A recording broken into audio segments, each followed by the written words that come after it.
नमस्कार, आपका हार्दिक स्वागत है हमारे चैनल डिजिटल टेक वर्ल्ड में। तो दोस्तों, आइए जानते हैं ओम के रहस्य को।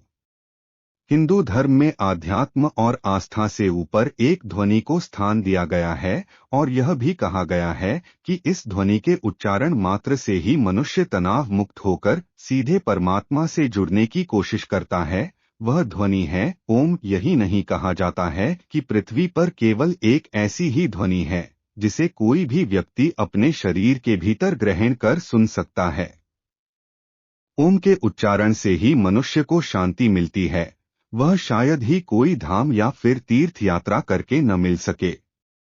कहा जाता है कि यह ध्वनि अनाहत है। इसका मतलब ये है कि यह ध्वनि न किसी विवाद से पैदा हुई है और न ही किसी आहत से, बल्कि यह ध्वनि स्वयंभू है जिससे आप प्रकट हुए हैं। ओम ध्वनि मिट्टी के एक कण से लेकर आकाश में हर जगह नियुक्त है। संपूर्ण अंतरिक्ष में ओम ही विद्यमान है। इसके अलावा यह भी कहा जाता है कि शिव पुराण में ऐसी मान्यता है कि नाद और बिंदु के मिलन से ही ब्रह्मांड की उत्पत्ति हुई है। नाद का मतलब ध्वनि है और बिंदु का मतलब शुद्ध प्रकाश है। यह ध्वनि आज भी सतत जारी है। ब्रह्मांड स्वयं प्रकाशित है और इसे ईश्वर का प्रकाश अर्थात शुद्ध प्रकाश कहा जाता है। संपूर्ण ब्रह्मांड में केवल कंपनियां, ध्वनि और प्रकाश ही उपस्थित होती हैं और इसी ऊर्जा की वजह से ही पृथ्वी पर जीवन है। ब्रह्मा, विष्णु और महेश तीनों का एक साथ ध्यान। ओम शब्द की उत्पत्ति 3 घटनाओं से हुई है, अ, उ और म। अब्रह्मा का वाचक है, उ विष्णु का वाचक है और म रुद्र का वाचक है। इसका मतलब है कि एक ध्वनि के उच्चारण से ही आप ब्रह्मा, विष्णु और महेश तीनों को याद कर रहे हैं। इसके अलावा ओम के उच्चारण से आपकी नाभि, हृदय और आज्ञा चक्र में जागृति होता है।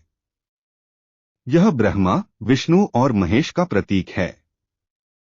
यही नहीं कहा जाता है कि ओम के उच्चारण मात्र से ही आपको ओम सुख की प्राप्ति होती है। इसके अलावा कहा जाता है कि यह मोक्ष की ओर ले जाने का सबसे उत्तम साधन है।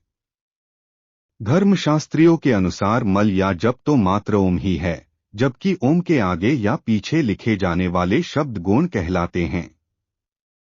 एकाग्र होना जरूरी है। ओम के उच्चारण को लेकर यह भी कहा जाता है कि यदि आप एक निश्चित समय तक ओम का उच्चारण करते हैं और फिर इस उच्चारण को रोकते हैं, तो भी यह आपके दिमाग, मस्तिष्क और शरीर के भीतर इस ध्वनि का उच्चारण होता है। इस ध्वनि को सुनने के लिए बस आपको एक होने की आवश्यकता है। दोस्तों, आपको हमारी वीडियो पसंद आई तो कृपया चैनल को सब्सक्राइब कीजिए। आपका धन्यवाद।